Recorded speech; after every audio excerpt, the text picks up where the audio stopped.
Carlos Requense, a Froilán Barrio, dirigente sindical, Miguel Ángel Martínez, politólogo,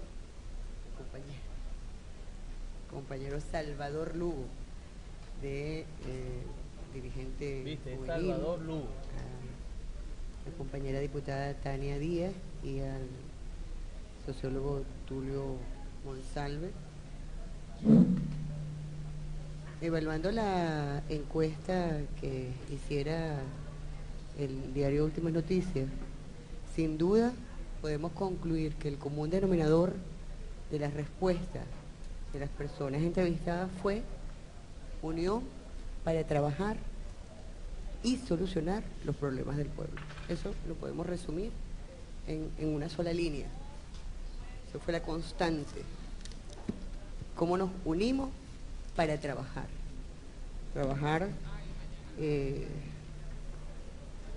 y encontrar solución a los problemas estructurales del país. Como bien lo ha dicho el señor Eliezer Díaz Rangel, el 2013, el presidente Nicolás Maduro cerró con un encuentro y un llamado al diálogo, a la unión, a la unidad. El 2014 inicia con este llamado también al diálogo. Podremos decir entonces que, no habiendo elecciones este año, pudiéramos denominar este año 2014 un año de encuentro para satisfacer las necesidades de nuestro pueblo y lograr el bienestar colectivo. La revolución bolivariana, sin duda, ha sido una constante el diálogo.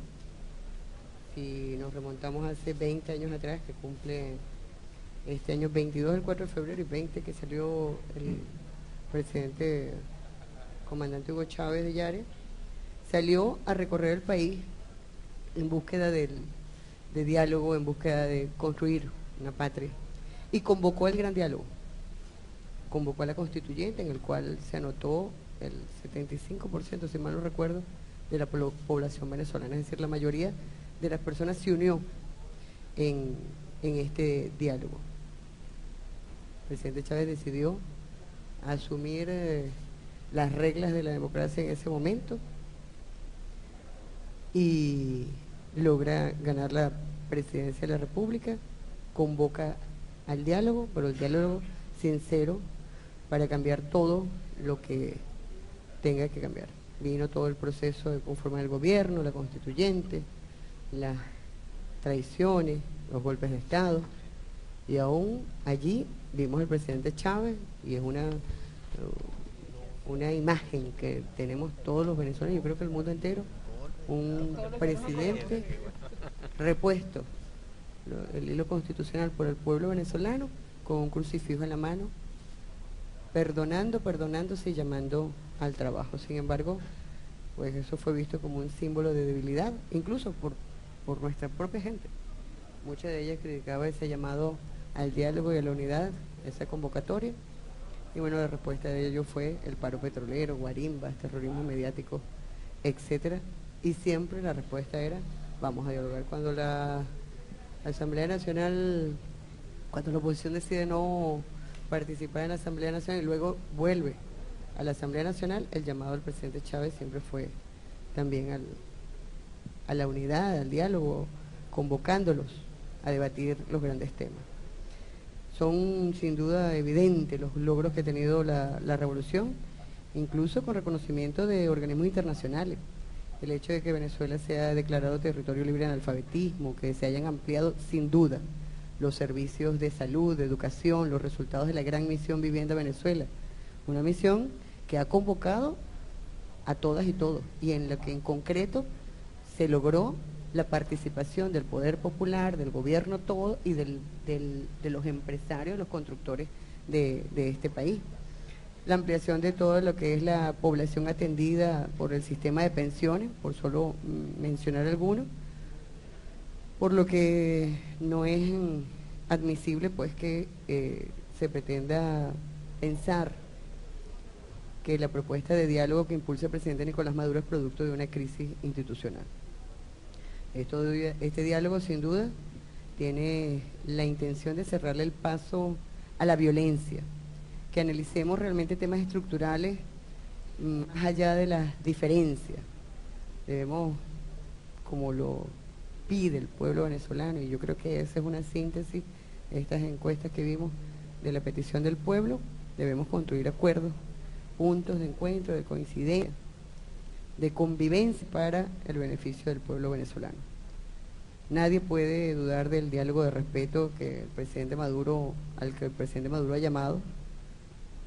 Desde antes de las elecciones del 8 de diciembre, el presidente Maduro ha dicho: reconoceré al alcalde o la alcaldesa, aunque gane por un voto, y así lo demostró al convocarlo a unirnos para los temas trascendentales del pueblo de Venezuela. Y, por supuesto, ni pretendemos ni que se pretenda asumir este llamado a diálogo como sumisión o que vayamos a declinar de las convicciones, de los ideales que tenemos, por supuesto que no.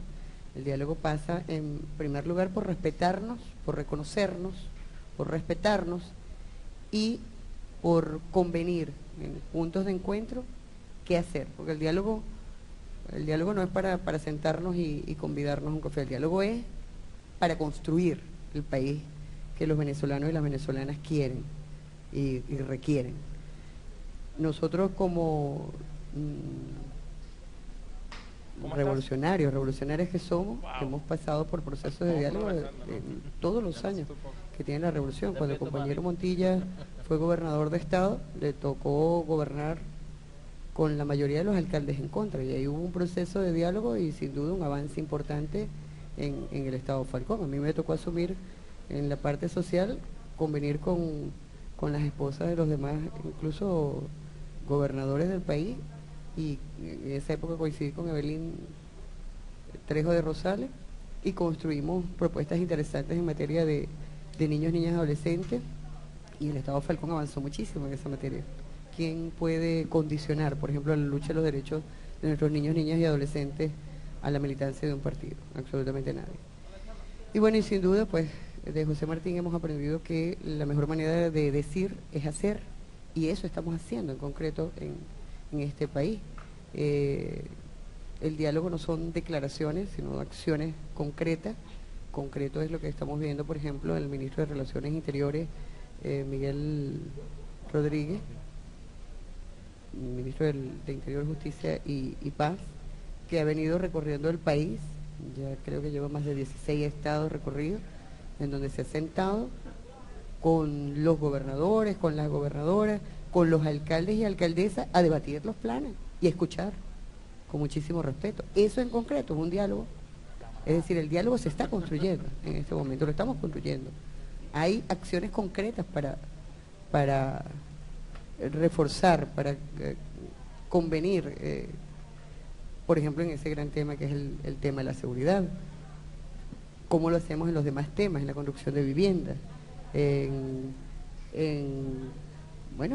la seguridad alimentaria, por ejemplo, entre otros? Nosotros, uno de los aspectos que sin duda nosotros vimos en la crisis institucional que hubo en el 89, cuando el Caracazo, y el 92, que derrumbó todo este modelo de democracia representativa que se desarrolló luego de la Constitución del 61, eran las limitaciones que tenía el pueblo del ejercicio directo de la soberanía. Hoy la propuesta es la participación activa, protagónica de nuestro pueblo, y que es fundamental para tomar y abordar las decisiones que permitan al pueblo ejercer directamente el gobierno. Cuando hablamos de descentralización en revolución, hablamos de la descentralización en concreto, que llegue la posibilidad de que nuestro pueblo organizado pueda abordar soluciones de sus diferentes problemas, y no la descentralización de la que se hablaba en otrora, la ley de descentralización, en donde en ninguna parte aparecía, no digo la palabra pueblo, pero ni siquiera la estructura que en ese momento eran que juntas de vecinos, ni siquiera aparece en la ley de descentralización de entonces. Entonces nosotros tenemos que crear los medios de participación, y además está establecido en la Constitución de la República Bolivariana de Venezuela. Debemos de montar también, buscar la forma de crear condiciones productivas. Nosotros hemos visto una constante en los dirigentes de la oposición, que están en gobierno, de el déficit presupuestario de las diferentes gobernaciones. Nosotros tenemos que buscar fórmulas para liberar la economía venezolana de la dependencia de la renta petrolera. En este sentido y en concreto, pues este año los presupuestos de todas las gobernaciones y las alcaldías deben aportar un 30% para el área productiva y es algo concreto que debemos hacer, que estamos haciendo, por ejemplo, para la soberanía alimentaria.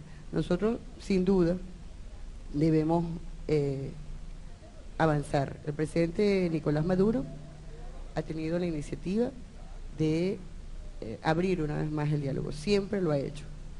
Ha llamado, incluso con la crítica de muchos, a hacer amor en acción, a trabajar amorosamente y a hacer lo propio. Nosotros creemos en ese llamado al diálogo y tengo la sensación de que el pueblo todo venezolano cree en ese llamado al diálogo.